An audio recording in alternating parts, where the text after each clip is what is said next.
7,5,000,000เนาะบ่จิตเองก็สิถาทางบ่แสนเพิ่นนี่แหละอ่าซื้อเครื่องซื้อของมาแหละถ้าหากว่าอันใดมันบ่พอเนาะมันบ่พอน่ะบ่จิตก็สิอ่าซื้อมาให้พร้อมเนาะจากนั้นมาเนาะก็มีทั้งครูบาเนาะครูบาเพิ่นครูบาดีใจหลายเนาะวิน้ำแน่เนาะสุดท้ายก็มีอัน มื้อนี้เนาะเราก็เลยเนาะมีบนอยู่บนเศร้าพี่น้องเนาะมีข่าวดีเข้ามาก็ต้องบนนักสิพุกนั่นแหละมันจังบ่ได้ใหญ่หลายเทื่อหลายที่พี่น้องเนาะเฮ็ดบนมันแล้วบาดเดียวรถบ่ต้องว่านี่แต่บ่คำถามเบิ่งเป็นได้เรื่องใบตะดินเล่าจากที่ทั้งหมดคำอันถามเบิ่งผมกินนี่อยู่ในช่วงอันรออยู่ตอนนี้ช่วงรอเพราะว่ามันสิออกมาปีนี้เนาะแสดงว่าก็ยังสิเป็นของเราอยู่เนาะเป็นของเรา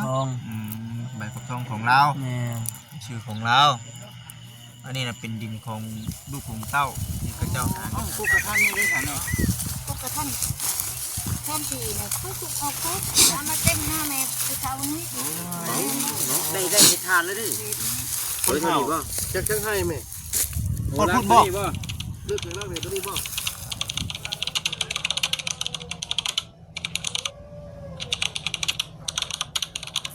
นั่งอยู่กลางตรงหน้าเป็นยังไงเนาะทั้งช่องบ่จิตแล้วก็ทั้งช่องบ่คำเวลามันยับหม้อโจจันบอกยับหม้อโจจันเข้ามาแล้วพี่น้องเนาะ5 โมงแรงแล้ว5 โมง6 7 โมง8 โมงผู้ใดจังสิได้เมื่อฮอดบ้านหรือว่า2 ทุ่มเนาะแม่น2 ทุ่มพี่น้องเอ้ยเอาก่อนอื่นทั้งบ่จิตแล้วก็ทั้งบ่คำเด้อพี่น้องเด้อเนาะอากาศทักทายสบายดี FC ทุกท่านเนาะผู้รักผู้ใหญ่สุคนเนาะก่อนสิเมื่อพี่น้องเนาะทางบ่จิตกับทางบ่คำว่าเนาะอยากให้ทางเมตู้แล้วนี่พาไปเบิ่งที่ทางใหม่พี่น้องเอ้ยเนาะ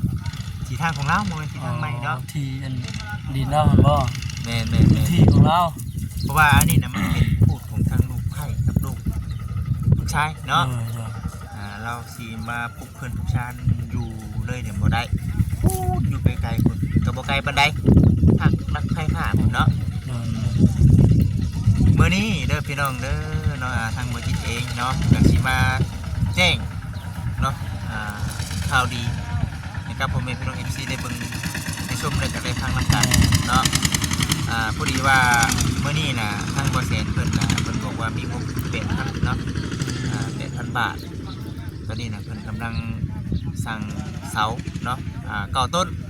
เสานี่เป็นเสาไม้บ่เสาไม้กลมเฮาธรรมดาเป็นเสาไม้เนาะเฮ็ดเพื่อไปว่าเสาเฮ็ดชาติเราให้เราเฮ็ดให้กินก็ดีใจนำเราเนาะบัดที่นี่น่ะทางบ่จิตเองก็มีเนาะผู้รักผู้ใหญ่เพิ่นพี่น้องเนาะทั้งต่างประเทศนำแน่เนาะ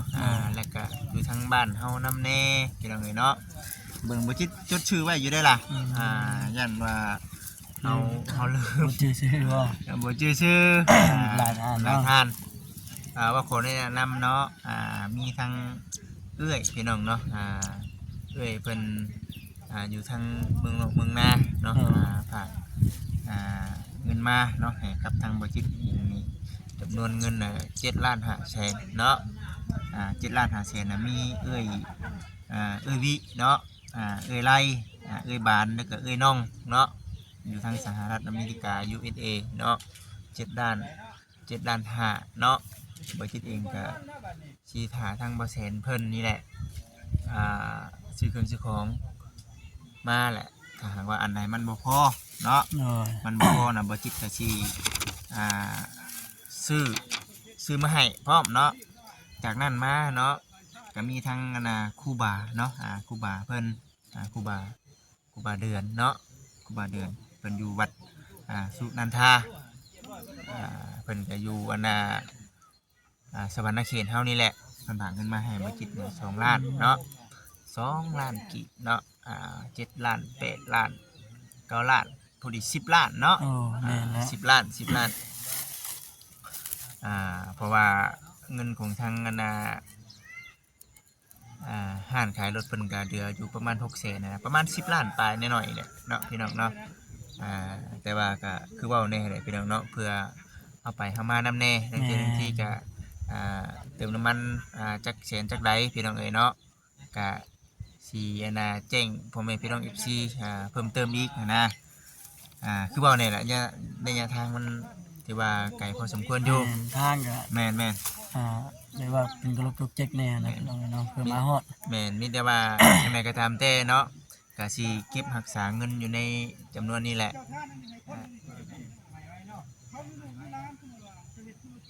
เว้าหยังนั่น บ่หยังบ่ ชาวบ้านแน่นี่ ชาวบ้านมาเว้านำว่าโอ้เฮ็ดช่วยเหลือคนเฒ่านี่ได้บุญได้ศีลเนาะเพิ่นว่าในนี้แล้วก็บ่จิตเองก็สิเก็บรักษาเงินนี่แหละเนาะไว้สมทบกับทางบ่แสนเพิ่นเนาะก็ถือว่าดีใจหลายพี่น้องเอ้ยเนาะดีใจหลายเอ้ยวิน้ำแน่เนาะ สุดท้ายก็มีอัน มื้อนี้เนาะเราก็เลยเนาะ แม่ มีบอนอยู่บอนเศร้าพี่น้องเนาะมีข่าวดีเข้ามา ก็ต้องขอขอบคุณขอบคุณเนาะทางเอื้อยแล้วก็ทางครูบาเพิ่นเนาะให้ทางประเทศเองเป็นสะพานบุญให้ก็สิได้จัดแจงเนาะให้มันได้ตามเนาะทางผู้หลักผู้ใหญ่เพิ่นมอบหมายงานให้เนาะให้มันสำเร็จเนาะส่วนสิพ่อหรือบ่พ่อเนาะอันนี้เฮาเองก็ยังบ่ทันได้เว้าเนาะเฮาก็บ่จัก เบิ่งนะเนาะ เฮาก็ยังบ่จักพี่น้องเนาะเรื่องของว่ามันเพลงมันถึกจำใดเฮาใส่ไปเท่าใดก็มันพอก็ดีเนาะก็มันบ่พอเฮาก็สิได้แจ้ง FC เพิ่นเพิ่มเติม จะติดตามเบิ่งไปนํกันพี่น้องเนาะ ก็ขอขอบคุณขอบคุณเนาะทั้งเอื้อยๆทั้งครูบาขอให้อยู่ดีมีแฮงเด้อความเจ็บจะได้ความไข่จะมีเนาะปราศจากโรคภัยไข้เจ็บทุกประการทั้งมีไปเมื่อนาเนาะทั้งครูบากับครูบาเนี่ยพี่น้องเนาะขอให้อยู่ดีมีแฮงสุขภาพเข้มแข็งเนาะเป็นผู้ผมใช้ให้กับออกตนญาติโยมเนาะสาธุเนาะมื้อนี้เดี๋ยวสิให้ทั้งแม่ใหญ่เพิ่นเนาะพาไปเบิ่งบอนดาวอยู่เนาะบอนดาวสิปุกนั่นแหละมันจังบ่ได้ใหญ่หลายเทื่อหลายที่พี่น้องเอ้ยเนาะเฮ็ดบอนมันแล้วบาดเดียวรถบ่ต้องว่านี่แต่บ่คำมาถามเบิ่งเป็นจังได๋เรื่องใบตะดินเล่า จากที่ท่านบ่คำอันถามเบิ่งผมกินนี่อยู่ในช่วงอันรออยู่ตอนนี้ ช่วงรอ เพราะว่าเพิ่นว่ามันสิออกมาปีนี้ ออกมาปีนี้เนาะ แม่น แสดงว่าก็ยังสิเป็นของเราอยู่เนาะ แม่น เป็นของเรา ใบฟักทอง ใบฟักทองของเรา แม่น ชื่อของเราอันนี้นะเป็นดินของลูกของเต้าที่กระเจ้าหาเงินหาคำและซื้อเองเนาะ โดย ส่วนตัวนั้นน่ะยังรออยู่ในช่วงการรอเขาเจ้ายังสิลงมาปีนี้เห็นใบตะดินขอบทองเป็นของเราเลยแล้วมันเป็นชื่อของเราอยู่ เราเฮ็ดไว้แล้วแต่ว่ามีแต่เราก็จะเอามาให้นั่นน่ะสินะ เห็นไว้แล้ว คือว่าสิออกปีนี้ โอ้ให้ดีฉันโอ้ ให้บัตรดินแล้วสิออกปีนี้พี่น้องเนาะ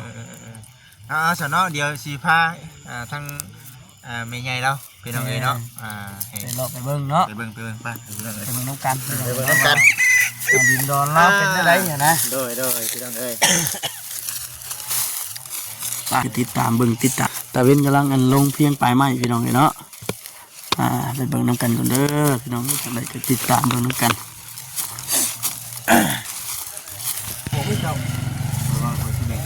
โอเคโอ้กล้องข่อยโอ้ยกล้องข่อยเนาะ จะทำแท่งก่อนถึง ให้ทั้งอันมีตู้ละพาไปเบิ่งดินก่อนนะเป็นได้ เบิ่งที่ดินบ่ แม่นเอาสบายดี สบายดีเด้อเอ้าสบาย สบายดีเด้อ สบายดีรอบคำทีมงานเฮาร อบคำพี่น้องเนาะจบตอนนี้ก็เป็นสิได้พากัน ยังบ่ได้กินข้าวสอบนี่ใช่ไหมนี่ โอ้โคตร คือ คนเฒ่าครับ เอาอันนั้นมันจังบ่หลายคนบ่เวียด เว้า อันนี้ก็ได้ ฝากไว้ก่อนนะอันขากล้องเจ้าน่ะ บ่มั่นใจเว้าขออนุญาตนำเฒ่าแม่มื้อนั้นก็ความดันขึ้นล่มอยู่ที่โน่นน่ะ2ชั่วโมงไปตื่นที่หมอกูเบิ่งทางเนาะบ่สิปลุกบ้านสร้างเรือน ไก่บ่แม่ไก่บ่ไก่ ดินของแม่นะ กว้างว่าแม่ ไก่บ่ไก่เนาะโอ้เอ้าพวกกระทันนี่ได้ค่ะแม่ พวกกระท่านท่านทีเนี่ยเขาสุกเอาโคตรเอามาเต้นหน้าแม่คือเขานี้ ได้เฮ็ดทานแล้วดิ คนเฒ่า จังให้แม่ คนพูดบ่ เลือกทางนั้นเลยตัวนี้บ่หมดใช้บัดนี่ ทอดปลา โอ้ บ่ ปู่ป้าพุ่นเอาจังซี่ถ้าคือตั้งเฮือนเจ้าอยากตั้งทิศไหนในดินของเจ้า เฉพาะดินของแม่เองอะนะ เจ้านี่ จะตั้งอยู่นี่นะ จะตั้งอยู่นี่เนาะ นี่เลย นี่แหละมัน มันใจเลื่อนคนแม่ เอาอยู่นี่เป็นยังน่ะ แม่นั่นแหละเนาะว่าจิต มีคิดว่าเอาอยู่ให้นี่เป็นยังแม่ ให้นั่นกับแม่บ้างจัง แม่นี่ ให้ได้ก็แล้วแต่ลูก มันเป็นเลื่อนเนาะ ให้มันเป็นหน้าบ้านครับตัวนี้ ที่พวกกุ้งมันกระทันนี่ มันจ่อเนาะ เจ้าคิดว่านี่ได้ กันเลยไปตู้แล้ว แล้วแม่แล้วมันจะใส่ เอาให้ได้แหละบาทที่นี่ คือว่าให้นี่เนี่ยมันจ่อกันกับมันก็กระทันเลย อันน้องบ่ ให้นั่นกระเมาะอยู่นี่มันใกล้ทางหลายกับ มัน ควัน จะใกล้คนเลยหนึ่งหัวยานได้แล้วนอนดีหรอก อืม แต่กระบอกบุกไข่เนาะเดี๋ยวนี้แม่พอดีนี่อันนี้ยันเราใกล้ทางควันนี่ใกล้ทางนะคือว่าจะว่า4คูณ3กับบวกบันได เอ๊ะประมาณนี้เอ้ยนี่ เอาอันโต๊ะนี่โต๊ะที่ทางเสาหนึ่งโต๊ะหัน 2 3 4นี้ ได้อยู่ 1 พอดีลุงทัน 2 3นี่ไปนี่บ่ได้พร้อมเด้ยืนเบิ่งเจน่ะเจน่ะ เอาเนาะใช่ป่ะเอา4คูณ3บ่เขียนมาบ่ เอาเจนว่า4คูณ3แล้ว เอาทำได้ฉัน ไปยืนเบิ่งว่าที่เจน่ะผูกทำแม่ไปตู้ไปยืนเบิ่งผูกโอ้ยน้อยได้ผูกวันนี้กระเทิบอีกได้ ก็กระเทิบออกมาอีกเนาะ พอดีนี่ บ่น้อยได้นี่ ก็เคยบอลอยู่นี่ดีพอดีบอลไว้เตียงแล้ว อืม แม่นแล้ว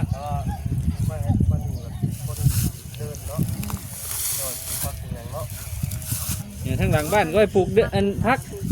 โอ้เราอยากเฮ็ดอยู่พุ่นเราอยากเฮ็ดอยู่พุ่นพักนั่นเราอยากเฮ็ดเฮือนอยู่นี่ กับมันจะใกล้พี่ใกล้น้องแน่ใกล้บ้านใกล้เมือง ตามใจผู้นอนเนาะ แม่นผูกเคลื่อนตามใจผู้อยู่ผูกอูตามใจผู้นอน ตามใจผู้นอน ที่นี่บ่ให้นี่เลยบ่ บอลนี่เลยเนาะ บ่นี่เลย นี่ได้เป็นประตู เอาอีกจ้า เอานี่ก็เอาแล้วว่ะ ต้องทำเถอะ ตอนห้องโรงเรียนห้องคุณหมอคุณหมอ รถใกล้ดอก บ่แล้วกันเนาะเฮ้ย นักหัวดำ เจออยู่บ้าน ความคิดบ่ต้าแต่ว่าถ้าคือมีงบนะแต่คือมีงบเถิกดินคูนให้แม่ตู้แล้วเนาะรถฟอร์ดเที่ยวหลายครับทางนี้ก่อนที่ปลูกนะเถิกยามนั่นเป็นให้หน้าได้นี่ เป็นหม่องแล้วเนาะ ถ้าบ่คูนขึ้นก่อนนี่ เนาะดุดคูณขึ้น ดื้อบ่เช่นได้นี่ แม่น ยามน่ะเป็นให้หน้า ขึ้นพอดีเพียงขั้นนี่ก็โอเคแล้ว ๆ ทางนี้ก็มีคันแหละ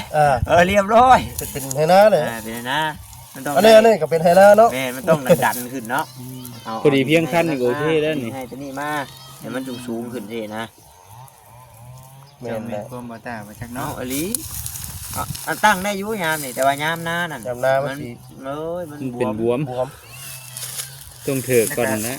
ให้เจ้าออกไปนี่เนาะมันจ่อโคตร ทางออกไปเลยแหละ กาโบแพงบันไดดอกชาญว่าชาวาเฮ็ดหน่อยนึงแบบนี้สินะเพราะว่ารถเพิ่นก็เที่ยวไปเที่ยวมาอยู่แล้วสินะอันนี้คือว่าสมมุติมีงบ สมมติว่ามีงบ แม่สมมุติว่ามีงบนะ ลูกน้ำมันที่ก็มีอยู่แต่ว่าเพิ่นก็อิงตามว่าเฮาจัดแจงเอานะ อ๋อ มีในมันคัก กะคือตอนนี้น่ะทำมาตั้งกับบอต้าก็คักอยู่โอเคอยู่แต่ว่ายามผลนั่นอลี ให้หน้าบ่ โอ้โก้ยมัน ว่ากระเทินได้เฮ็ดก็อยากให้มันนี่ช้า เนาะ เนาะ ขนาดเดินเฮือนเฮามันอยู่นู่นอยู่ท่านมันก็ยังบวมยังแฉะเนาะกระเทินแล้วให้หน้าแบบนี้ มันต้องน้ำแรกมันต้อง คูณ คูดินซะก่อน คุมดินก่อน ดุดดินซะก่อน บ่คูณนี่ห่วยจะบวมใช่ไหมดินนู้นโคกนู้นหยังเฮาก็อีกแบบนึง นนี้มันดินในนาโลดเสีย คุณดินเฮ็ดเรือนเนาะ แม่นจะว่าคูณกับถาม ถือคือ เบิ่ จั ง งหวัดใต้ ว่า แล้วถือให้นั่นมาให้นี่ ถูกคันมันแล้วสู่มา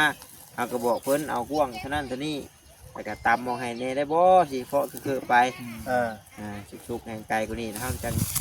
ตัดหรือว่าไฟคอยจุดคอยอย่างที่ละเล็กที่ละน้อยเห็นนะ มีแต่เดี๋ยวขับรถลงไปที่ต้องถามมึงเพิ่นเนาะประมาณจะได้เนาะ ประมาณ1,000-2,000ก็ว่ากันเนาะเล็กน้อยจริงๆนะ พันปลายแน่จะบอกแกงปานนั้นดอก บ่แบบว่าเพราะว่าสิถามว่าเอากว้างซำใด อันคือคมนี่เด้อ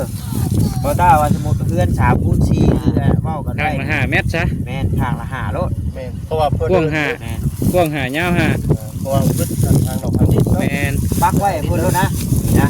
นี่เดี๋ยวมานี่คือมันจะไล่กันเอาขนาดแบบนี้เอานี่พูดแล้วนี่ยาวไปสิยาวไปฮะ กว้าง5ยาว5ผมเบิ่ได้หูเนาะ มันหน้าทางพุ่นเลยเนาะ ทางเลยเจ้าอยู่เด้อเดี๋ยวไปดูจ้าอยู่มัน2 3 4 5 6 7 8ล้าน8จะบอกได้ไปแล้ว นี่หน้าบ้านหน้าเรือนเนาะ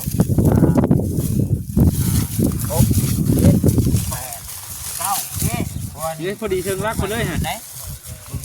เข้าเนาะ 7คูณ9 ดูได้เนาะ 7 คูณ 9 เก้าที่ว่าหรือว่าอย่างน้องถามเบิ่งว่าเขาอยากให้เขาแต่งหน้าดีได้ชื่อนะ อันนี้คือล้มกันเบิ่งชื่อ แต่ว่าไม่ได้คุยกับทางผู้รักผู้ใหญ่หรอกแต่ว่าทางผู้รักผู้ใหญ่ผมประสานเงินมาให้แล้วก็อิงตามทางบริษัทว่าไหนมันคักมันแน่เนาะอะไรที่ว่ามันจะเจ๋งสำใดก็เฮ็ดเอาเนาะจะเจ๋งเอานะก็จึงว่าเอาออกไปก็จะต้องถามเพิ่นเนาะคือสิบ่แพงดอกเนาะแพงดอก เอามันเห็น จะได้ให้นึงดอกเนาะว่าสิจะได้หน่อยนึงลูกหลานทางต่างประเทศเนาะเป็นสมทบชดช่วยเรื่องอุปกรณ์เฮือนเรื่องซ่านนี่แหละแต่ก็สิต้องถามเมืองทางบริษัทปรึกษากับ บริษัทพร้อมก่อนอันนี้คือเขาบอกสำนีกับอีกเรื่องนึงเขาต้องถามบริษัทเป็นน้ำนี่แหละ ไปแล้ว งบได้ยุคก่อนมันมีงบได้เนาะ ซอยและโดคนนี้ เดือดแต่แห้งแล้วซอยก็ ซอ ได้ ยเกลือซอยแห้งอยู่แล้วเนาะ เป็นว่าผู้ใดอยากให้มีส่วนร่วมกับและตะปอกตะปูแล้วเนาะจักเล่มจักใดได้อยู่ ก็ตีข่อยอามาก็ได้เรื่องนี้อยู่เรื่องเล็กปะ ไปได้ไว้บ่ เดี๋ยวสร้างเป็นจัดการเองดอกอันนั้นจักอยู่บ่ลูกหลานว่าอย่างนี้ หนาวเลย โอ้ยู่ โอ้กระทันของไฟตู้โอ้กระทันเลยเรื่องของเจ้านะเอาเมื่อลงทานนี่ แม่ว่าเอาลงเล่นนี่ จะไปตัดอ้อยบ่ เมื่อกี้เห็นอยู่กระทันอยู่ฮะ แม่ว่าโอ้ยก็อยู่ในแจ้งหัวหันแม่เราก็ทุยไปใส่ให้หน้าก็เจ้าหันเนาะคนนี้เอาความดาว เขาอาจจะพูดค่าหัวข้าเจ้าค่าหัวข้าเจ้าอยู่พี่ผมมีหัวทั้งใดง่ายขับไปย่างทั้งนั้นเลย ว่าทำมาทางนี้ไม่เขาเพิ่งให้เขาจัดนั่นเนี่ย บอลโทผมมีคนอยากหมุนเด้เอาพูดเต่าหัวเขาฮักบอลนี่แน่ๆ บนอ่อนเพลง มันแข่งเว้น เว้น นั่น เพิ่งเพิ่นว่าบ่ คำนี้ใช้ได้ผล พวก เสม พี่ อ ดู นะ ก็อยู่แค่หัวก็เจ้าคุณ ถ้ามีชุกกับพุ่นกับโบมออีก ข้างหน้า อีกล้าชวนเพิ่นชุกพุ่นกับข้าหัวน้ำมันจับบ่เอา ข้าวชวนเอง คนเฒ่าจะกินได้จังหรือว่าบ่ตายบ่เนาะ เล็กสปะว่าอะไร จักสติงเข้ามานอนขึ้นแท้กับว่ารถเมื่อเผาทานแล้วมันบ่เป็นไม้ในตู้เราบ่ คือเก่าเนาะ เอาลงแล้วเอาลงแล้ว ในตู้ให้ผู้อื่นบ่ให้เด้ ไผ่ไม่ตู้เบิดฮันนั่นคะแนนดู ไม่ในตู้เบิดบ่โอ้ยใครเนาะสิเอาเมื่อเผาทานเด้อซะเด้อ พอเด้อฉัน พอได้ดี บ่ได้กี่ที่จักดีบ่นี่ ไม่ได้กี่ที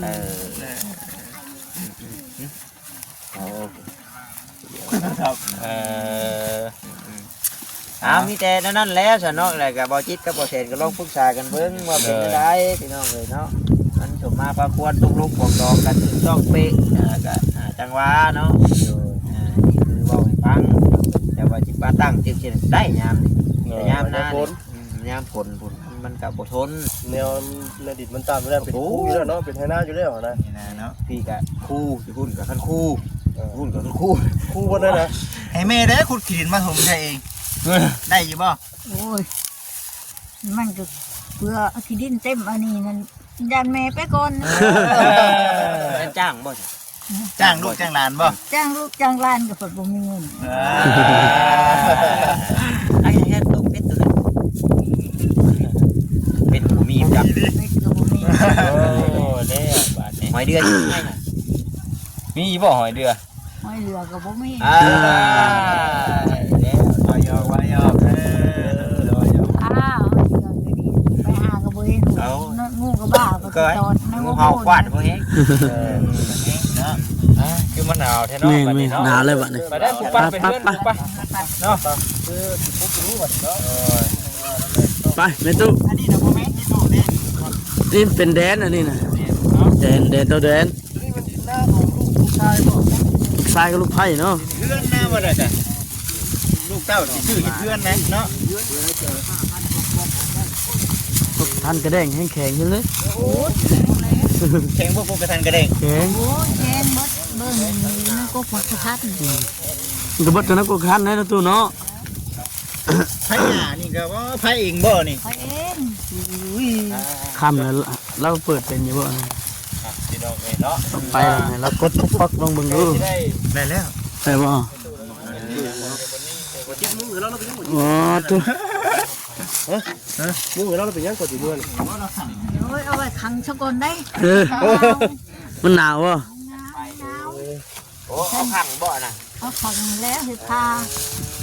ขังแล้วเฮ็ดขาเนาะ ว่านี่คือชาญบ่แล้วตู้นี่คือทักบ่แล้วค่ะ